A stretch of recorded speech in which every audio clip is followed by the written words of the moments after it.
Hello guys, welcome to our channel boys googly. तो आज हम करेंगे पड़ोसियों का मुकाबला। जो पेपर पे है वो आपके सामने रखेंगे और पॉइंट्स देंगे कि कौन बाजी मार रहा है। आप भी अपने कमेंट्स देकर हमें बताएं कि किसको कैसे पॉइंट्स देने चाहिए थे और कौन बाजी मार रहा है। तो मुकाबला है गुजरात टाइटंस और मुंबई इंडियंस का। सबसे पहले हम आते हैं ओपनर्स पे। एक तरफ होंगे हमारे रोहित शर्मा और विल जैक्स, और दूसरी तरफ हमारे जोस बटलर और शुभमन गिल। दोनों टीमों के धाकड़ ओपनर्स हैं। एक तरफ देखा जाए पूरी फायर पावर है, दूसरी तरफ उससे भी ज़्यादा फायर पावर है। तो पहले मुकाबला करते हैं हम जॉस बटलर और रोहित शर्मा का। देखा जाए रोहित शर्मा काफ़ी सीज़न से अंडर 400 रन्स रहे हैं।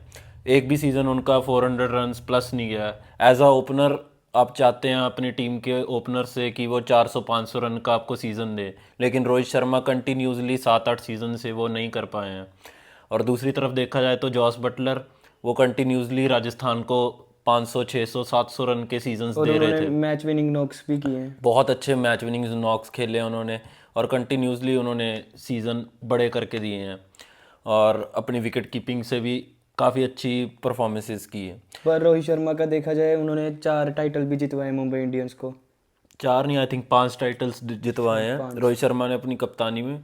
वो तो देखा जाए कप्तानी का तो उनके सामने कोई प्लेयर टिकता ही नहीं है। As a captain Rohit Sharma is the best, लेकिन as a player as a batsman अगर हम यहाँ पे पॉइंट्स दे तो आई थिंक जॉस बटलर बाजी मारते हैं। जैसे वो कंसिस्टेंट हैं और काफ़ी अच्छी बैटिंग की है उन्होंने राजस्थान के लिए, होपफुली वो गुजरात के लिए भी वैसे ही करेंगे। तो दूसरी तरफ आते हैं विल जैक्स और शुभमन गिल। विल जैक्स काफ़ी न्यू प्लेयर हैं आईपीएल में, आई थिंक 1-2 सीज़न ही खेले हैं आरसीबी के लिए और अब मुंबई में आ गए हैं। और दूसरी तरफ देखा जाए तो शुभमन गिल वो काफ़ी कंसिस्टेंट प्लेयर रहे हैं जीटी के लिए, जब से जीटी में आए हैं केकेआर से बहुत अच्छी परफॉर्मेंसेस की हैं। अब तो कप्तान भी बना दिए गए हैं। तो आई थिंक ये पॉइंट तो हमें शुभमन गिल को ही देना पड़ेगा, शुभमन गिल को देना। एज अ कैप्टन भी और एज अ कंसिस्टेंट प्लेयर भी। एक सीज़न तो मुझे उनका याद है कि जब कोहली को टक्कर दे रहे थे, कोहली के 973 को चैलेंज कर रहे थे, 890 समथिंग पे एंड किया था उन्होंने सीज़न वो वाला। वो सीजन में तो वो उनकी पीक पे थी फॉर्म उनकी। बिल्कुल, अभी भी अच्छी फॉर्म है, लेकिन देखते हैं विल जैक्स का सीज़न कैसे जाता है। लेकिन ये पॉइंट तो हमें शुभमन गिल को ही देना पड़ेगा। तो अभी जीटी लीड कर रही है 2-0 से। नंबर 3 पे आएंगे एक तरफ साई सुदर्शन और दूसरी तरफ आएंगे तिलक वर्मा। आप क्या कहना चाहते हो? तिलक वर्मा। तिलक वर्मा कोई क्वेश्चन ही नहीं है कि तिलक वर्मा को हम क्यों दे रहे हैं। साई सुदर्शन कभी इन कभी आउट, कभी इन कभी आउट रहे हैं जीटी से का, इतने कोई कंसिस्टेंट प्लेयर नहीं रहे। तिलक वर्मा इंडिया के लिए भी डेब्यू कर चुके हैं, बहुत अच्छी फॉर्म रही है। रीसेंट साउथ अफ्रीका सीरीज़ में भी बहुत अच्छी परफॉर्मेंस थी तिलक वर्मा की, 100 भी किए था। आई थिंक ये पॉइंट तिलक वर्मा को इजीली जाना चाहिए। तो मुंबई इंडियंस के लिए पहला पॉइंट है। अभी भी जीटी लीड कर रही है 2-1 से। अब आते हैं हम नंबर 4 पे। स्काई मिस्टर 360 होंगे एक तरफ, उनके सामने हम किसी को भी रख दें कोई फ़र्क नहीं पड़ता। चाहे हम शाहरुख खान को रख दें, ग्लेन फिलिप्स को रख दें, शर्फेन रदरफोर्ड को रख दें जीटी की तरफ से, ये पॉइंट तो सूर्य कुमार, सूर्य बहू को ही जाता है। बिल्कुल सूर्य बाबू को ही जाता है। मैं रख रहा हूँ यहाँ पे शाहरुख खान को। वो काफ़ी अच्छी बैटिंग करते हैं power down the hitter order, हैं। लेकिन यहाँ पे अगर हम किसी को भी रखें, मैं रख रहा हूँ वैसे यहाँ पे शाहरुख खान को। पॉइंट तो सूर्या को ही जाएगा। शाहरुख खान काफ़ी अच्छी कैप्टनसी की तमिलनाडु के लिए रीसेंट ट्रॉफीज़ में जो भी हुई हैं, विजय हज़ारे या फिर उससे पहले अपनी सईद मुश्ताक अली ट्रॉफ़ी। काफ़ी अच्छी कैप्टनसी भी करते हैं, ऑफ स्पिन भी डालते हैं और बैटिंग तो हार्ड हिटर हैं ही वो। नाराज़ नहीं होना चाहिए गुजरात के फैंस को, शाहरुख खान अच्छा सीज़न दे उनको, लेकिन यहाँ पे पॉइंट तो हम सूर्य को ही देंगे। सूर्य कुमार को। तो सूर्या और मुंबई इंडियंस के भी 2 पॉइंट हो जाते हैं और जीटी के पहले ही 2 पॉइंट थे, अब 2-2 बराबर हो गए हैं। नंबर 5 पे मैंने रखा है एक तरफ हार्दिक पांड्या को, कप्तान साहब। कप्तान हार्दिक पांड्या को, the GOAT player of IPL. जब जीटी में थे तब भी बहुत अच्छा कंसिस्टेंट परफॉर्म कर रहे थे। और उनको टाइटल भी जिताया है। बिल्कुल, टाइटल पहले ही सीज़न डेब्यू सीज़न था जीटी का, उसी में टाइटल उठाया हार्दिक पांड्या की कप्तानी में। और इनसे अच्छा कोई player at the moment India में एज अ ऑलराउंडर नहीं है जो पेस बॉलिंग भी करता हो और अच्छी हिटिंग भी करता हो। अगर ये बॉलिंग में नहीं चलते तो बैटिंग में करके देते हैं, बैटिंग में नहीं चलते तो बॉलिंग में करके देते हैं उसी मैच में। काफ़ी अच्छे फील्डर भी हैं, बहुत अच्छे एथलीट हैं। दूसरी तरफ इनके सामने मैंने रखा है ग्लेन फिलिप्स को। ऑलराउंडर हाँ, स्पिनर। हम बैटिंग ऑर्डर कभी भी मूव कर सकते हैं जीटी का। फिलिप्स ऊपर आ सकते हैं, शाहरुख नीचे आ सकते हैं, लेकिन क्योंकि फिलिप्स भी एक ऑलराउंडर हैं, ऑफ स्पिन भी डालते हैं और बहुत अच्छे एथलीट हैं, फील्डर भी बहुत वर्ल्ड के बेस्ट फील्डर हैं at the moment Glenn Phillips I think. और तो मैंने हार्दिक के सामने फिलिप्स को रखा है, लेकिन पॉइंट तो द गोट हार्दिक पांड्या को ही हार्दिक मिलेगा। पांड्या को ही जाएगा। तो मुंबई पहुंच गई है 3 पॉइंट्स पे और जीटी है 2 पॉइंट्स पे। उसके बाद हम आते हैं नंबर 6 पे। एक तरफ हमने रखा है wicket keeper batsman robin mince को। रॉबिन मिन्स जो आई थिंक विकेट कीपिंग करेंगे मुंबई के लिए। और दूसरी तरफ मैंने रखा है द ऑलराउंडर राहुल तिवाटिया, उनका तो क्या कहना है। The pocket dynamo Rahul Tewatia, जिन्होंने काफ़ी टीम्स को बहुत तंग किया है, डाउन दी ऑर्डर आके क्लच प्लेयर है एक। मतलब जहाँ पे लगता है कि जीटी मैच हार गई, या पहले जब राजस्थान के लिए खेलते थे कि मैच तो गया। हमने देखा ये पंजाब के खिलाफ हाँ, 5 शेल्डन छक्के, कॉटरेल को 5 छक्के मारे थे। उसके बाद भी काफ़ी अच्छे सीजन्स रहे हैं इनके। बहुत अच्छे मैच जिता कर दिए इन्होंने। हाँ, बैटिंग में बहुत अच्छे क्लच प्लेयर हैं, डाउन दी ऑर्डर काफ़ी अच्छी हिटिंग करते हैं। जैसे ऐसे लगता है कि मैच ख़त्म हो गया, वहाँ से मैच निकाल के ले जाते हैं। डेविड मिलर के साथ काफ़ी अच्छी इन्होंने पार्टनरशिप्स की थी जीटी के लिए। पिछले अब डेविड मिलर तो चले गए हैं अपना लखनऊ में, लेकिन राहुल तिवाटिया अभी भी यहीं पे हैं। मैं ये पॉइंट राहुल तिवाटिया को मैच दूंगा। भाई राहुल तिवारी को ही बिल्कुल। तो जीटी भी पहुंच गया 3 पॉइंट्स पे और मुंबई ऑलरेडी थी 3 पे, तो 3-3 हो गया है। उसके बाद आ रहे हैं एक तरफ वाशिंगटन सुंदर, इंडियन ऑलराउंडर, काफ़ी अच्छी बॉलिंग करते हैं, काफ़ी अच्छे ऑलराउंडर हैं, लेकिन मुझे नहीं लगता उन्होंने अपनी पूरी पोटेंशियल पे अभी आईपीएल में परफॉर्म किया है। इंटरनेशनल क्रिकेट में काफ़ी अच्छा कर रहे हैं इंडिया के लिए, टेस्ट क्रिकेट में भी काफ़ी अच्छी सीरीज रही आईपीएल में थी। उनके इतने अच्छे आंकड़े नहीं है। हाँ, आईपीएल में as a batter I think उन्होंने इतना अच्छा परफॉर्म नहीं किया, या फिर उनको चांसेस काफ़ी कम दिए थे सनराइज़र हैदराबाद ने। इनको भी कहीं पे भी खिला सकते हैं। ये अपनी लोकल T20 टीम के लिए एज अ ओपनर भी बैटिंग करते हैं। बॉलिंग तो अच्छी काफ़ी करते ही हैं ये। इनको कभी भी आप एज अ फ्लोटर 1 डाउन भी भेज सकते हैं, एज अ ओपनर भी खिला सकते हैं। लेकिन उनके सामने है मिचेल सेंटनर। मिचेल सेंटनर को भी सीएसके ने आई थिंक प्रॉपर यूज़ नहीं किया, बहुत कम मैचेस खिलाए हैं, 5-6 सीजन से आई थिंक सीएसके के साथ थे वो। अभी ये न्यूजीलैंड के प्रेजेंट कैप्टन है। हाँ, न्यूजीलैंड के ऑल फॉर्मेट्स कैप्टन बन गए हैं ये। अभी जो टीम जा रही है चैंपियंस ट्रॉफी न्यूजीलैंड की, उसमें भी ये कप्तानी करेंगे। रीसेंट T20 सीरीज़ में भी ये कप्तान थे। तो कप्तानी का भी इनको जो दे दिया है भार न्यूजीलैंड ने, उसके साथ और अच्छा शाइन कर रहे हैं। अभी रिसेंट सीरीज़ में भी बहुत अच्छा परफॉर्म किया। तो मेरे हिसाब से ये पॉइंट मिचेल सेंटनर को ही जाना चाहिए, क्योंकि मिचेल सेंटनर बहुत अच्छे बैटिंग भी करते हैं डाउन दी ऑर्डर आके। बॉलर तो है ही अच्छे, बहुत इकोनॉमिकल हैं। इंडियन पिचेस पे हमने देखा है कि काफ़ी ट्रबल करते थे इंडियन बैट्समैन को भी। मुझे याद आता है 2016 का T20 वर्ल्ड कप जो इंडिया में था, न्यूजीलैंड और इंडिया का मैच धर्मशाला में। इन्होंने बहुत अच्छी बॉलिंग की थी और इंडिया को रिस्ट्रिक्ट किया था आई थिंक 130 पे ही। इंडिया मैच हार गया था वो वाला।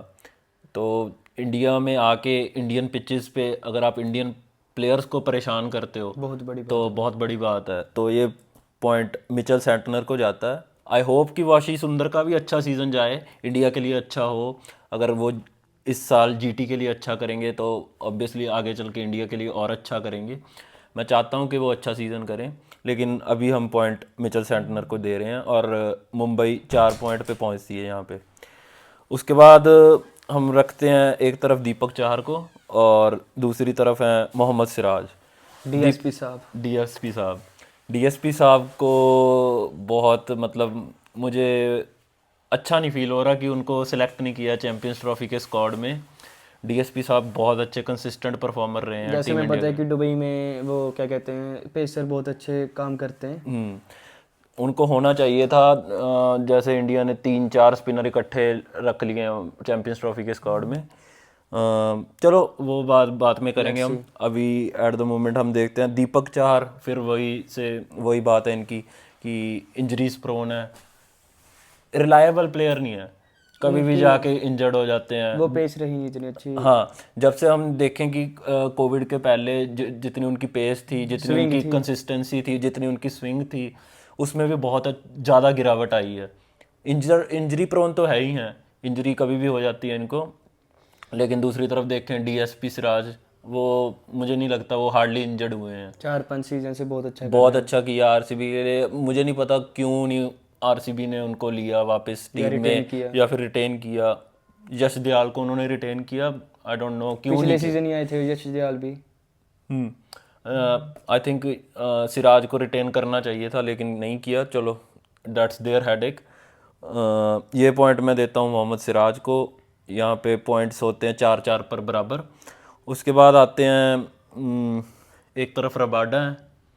क्या कहते हो आप, रबाडा का बुमराह से करवाएं कंपैरिजन या फिर बोल्ट से करवाएं, किससे करवाएं? किसी से भी करवाएं। बुमराह रियलिस्टिकली मुझे लगता है कि ठीक है, बोल्ट और रबाडा का करवा देते बुमराह हैं। का तो कोई मैच ही नहीं। बुमराह का तो कोई मैच ही नहीं। दोनों ओवरसीज पेसर्स हैं, दोनों ने काफ़ी अच्छा किया आईपीएल में। बोल्ट का तो कोई मुकाबला ही नहीं है, बहुत काफ़ी कंसिस्टेंट रहे हैं जहाँ पे भी खेले हैं। राजस्थान के लिए खेले हैं, पहले एमआई के लिए खेलते थे, अब फिर एमआई में आ गए हैं। बहुत अच्छा परफॉर्म किया। रबाडा भी काफ़ी अच्छा परफॉर्म करते रहे हैं, पहले दिल्ली कैपिटल्स में, उसके बाद पंजाब के लिए भी। लेकिन पंजाब के लिए कभी इन कभी आउट रहे, कभी ले रहे थे। हाँ, फॉर्म में गिरावट थी तभी ले रहे थे। आई थिंक नेथन एलिस इनकी जगह पंजाब की टीम में भी। तो ट्रेंट बोल्ट पावर प्ले में भी काफ़ी अच्छी विकेट्स लेके देते हैं, स्विंग भी लेकर आते हैं। बिल्कुल, स्विंग भी लेके आते हैं, डाउन दी ऑर्डर बैटिंग भी ठीक ठाक कर लेते हैं ट्रेंट बोल्ट। तो आई थिंक बोल्ट को ही देना चाहिए ये पॉइंट। अगर आपको लगता है कि रबाडा को देना चाहिए तो कमेंट्स करके हमें बताओ कि रबाडा को भी दे सकते हैं पॉइंट या नहीं। हमारे हिसाब से एट द मोमेंट जो करंट फॉर्म है और जैसे परफॉर्म कर रहे हैं वाइट बॉल क्रिकेट में, बोल्ट को ही जाना चाहिए ये पॉइंट। तो एमआई के 5 हो गए हैं और जीटी के 4 हैं। इसके बाद बचते हैं हमारे पास जसप्रीत बुमराह। जसप्रीत बुमराह के सामने किसी को भी प्लेयर को हम खड़ा कर दें, पॉइंट जसप्रीत बुमराह को ही जाएगा। हाँ, तो यहाँ पे हमने रखा है प्रसिद्ध कृष्णा को, ऑब्वियसली, क्योंकि वही फिट होते हैं अभी एट द मोमेंट जीटी के लिए जो पेसर होंगे। हम बुमराह को ही देंगे, यहाँ पे कोई बात करने का आर्ग्यूमेंट कर ही नहीं सकते इसके आगे। तो नंबर 11 पे अल्लाह गंजफर रखा है मैंने, मुंबई इंडियंस का प्लेयर जो न्यू स्पिनर है अफ़गानिस्तान का। बहुत ही यंग टैलेंट है, अभी रॉ टैलेंट है। पहला आईपीएल सीज़न खेलेंगे, आई थिंक स्ट्रेट वे ये प्लेइंग 11 में आएंगे एमआई की। उसके बाद सामने मैंने रखा है राशिद खान को। राशिद खान को हम नंबर 11 पे नहीं खिलाएंगे, हम खिला उनको 6-7 नंबर पे भी सकते हैं, वाशिंगटन सुंदर या उसके बाद कहीं पे भी खिला सकते हैं। लेकिन यहाँ पे मैच जो परफेक्ट होता था वो अल्लाह गंजफर के साथ ही होता था, तो मैंने यहाँ पे 11 नंबर पे रख दिया उनको। लेकिन हम खिला उनको एज अ बैटर नंबर 6-7-8 कहीं पे भी हैं, कहीं पे भी खिला सकते हैं।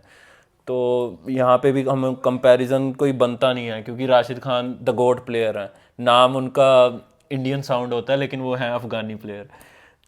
अफ़गानी प्लेयर हैं, इतनी विकेट्स ले चुके हैं पूरे वर्ल्ड में, अब तो पूरी दुनिया उनको जानती है, किंग करामाती खान। ये पॉइंट जाता है जीटी के प्लेयर राशिद खान को।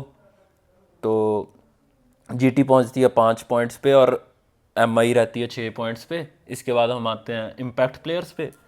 इम्पैक्ट प्लेयर्स में अगर हम बैटर्स देखें तो बैटर्स मुंबई के लिए हैं विल जैक्स हमने ऑलरेडी प्लेइंग 11 में रखा है, मैंने ऑप्शंस रखा है स्लैश रेयान रिकल्टन को।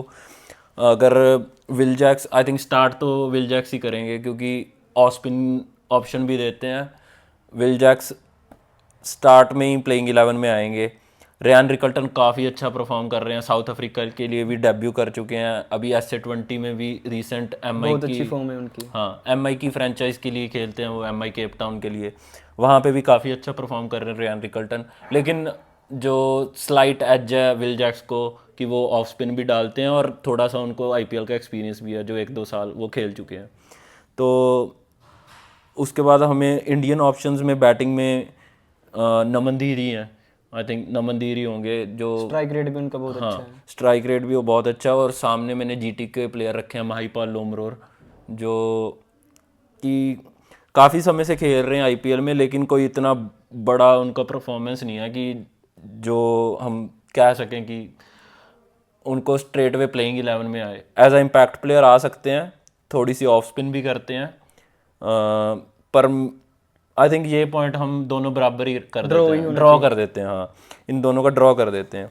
फिर उसके बाद हम बॉलिंग में देख लेते हैं कि इम्पैक्ट प्लेयर्स बॉलिंग में एक तरफ एमआई की टीम में रीस टॉपली ऑप्शन है, अश्वनी कुमार है, करण शर्मा है, या फिर राज अंगद बाबा है, अर्जुन तेंदुलकर है। अर्जुन तेंदुलकर, ये थोड़े से ऑप्शंस हैं, लेकिन रीस टॉपली को हम रख नहीं सकते क्योंकि हमने ऑलरेडी 4 ओवरसीज प्लेयर्स खिला दिए हैं।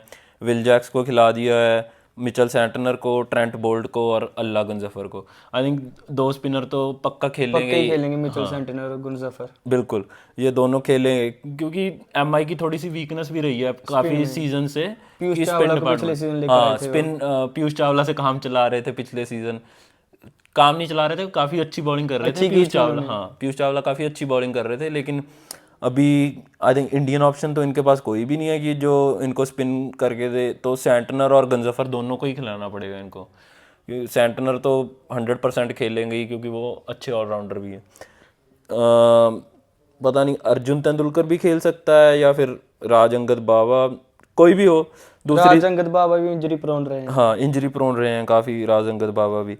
दूसरी तरफ अगर ऑप्शन सिर्फ एक नाम ही काफ़ी, आई थिंक सीधा मतलब अगर एज अ बॉलर जो इम्पैक्ट प्लेयर होते हैं, हम स्पेशल प्लेयर खिलाते हैं जो मतलब सिर्फ एक ही डिपार्टमेंट में उनकी स्पेशलिटी हो, या फिर वो बैटर हो या बॉलर हो, तो ईशांत शर्मा है। कोई नाम आगे लेने की ज़रूरत ही नहीं है, ऑप्शंस तो हैं इनके पास। बहुत अच्छा किया उन्होंने दिल्ली के लिए भी। हाँ ईशांत शर्मा सीधा ही playing, sorry as a impact player आएंगे अगर बॉलर की ज़रूरत है जीटी को। तो ऑप्शंस और भी हैं, जयंत यादव हैं, अरशद खान है, अगर ओवरसीज़ देखें तो जेराल्ड कोएट्ज़े भी हैं, लेकिन मुझे नहीं लगता कि इन 4 में से किसी को भी जगह हम जेराल्ड कोएट्ज़े को अंदर ले सकते हैं, क्योंकि जॉस बटलर 100% खेलेंगे, ग्लेन फिलिप्स एज ऑलराउंडर 100% खेलेंगे वो भी। ग्लेन फिलिप्स की जगह थोड़ा सा मुझे स्लैश लगता है कि ये रदरफोर्ड को भी खिला सकते हैं या फिर कोएट्ज़ो को भी खिला सकते हैं, लेकिन जब स्टार्ट होगा टूर्नामेंट तो ये स्टार्ट तो आई थिंक फिलिप्स के साथ ही करेंगे। उसके बाद एक अपने करामाती खान, राशिद खान 100% वो प्लेइंग 11 में खेलेंगे ही खेलेंगे। और एक पेसर है इनका कगिसो रबाडा, वो भी 100% खेलेगा। तो ये point I think Ishant Sharma को ही जाता है।